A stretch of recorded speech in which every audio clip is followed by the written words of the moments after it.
रोशनियों का त्यौहार दिवाली और दुनिया भर की तरह पाकिस्तान और बिलखसूस कराची में ये त्यौहार जो है वो मनाया जा रहा है। शहर मंदिर हैं उनमें खसूसी इंतजाम किए गए हैं। इस वक्त हम स्वामी नारायण मंदिर जो कि कराची में है उस पर मौजूद हैं और ये स्वामी नारायण मंदिर के पीछे मंदिर आपको नज़र आ रहे हैं जहाँ पर जो है वो पटाखे फोड़े जा रहे हैं, आतिशबाजी की जा रही है। बच्चे खासकर जो है वो यहाँ पर ज़बरदस्त अंदाज में इंजॉय कर रहे हैं।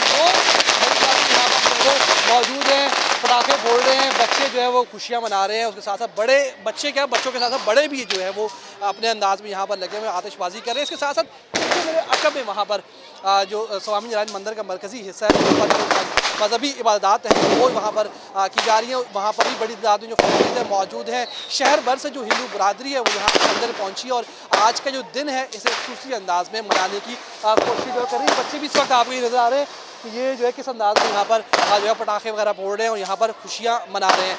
मरकज़ी तकरीब जारी है, आतिशबाजी यहाँ पर हो रही है, पटाखे यहाँ पर फोड़े जा रहे हैं। जिसके बाद बाकायदा तौर पर जो है वो रात के जो यहाँ पर जो फैमिलीज़ का मिलने मिलाने का सिलसिला है वो शुरू होगा। डिनर का इंतजाम किया जाएगा और इस वक्त स्वामी नारायण में भरपूर अंदाज में लोग यहाँ पर जश्न कर रहे हैं।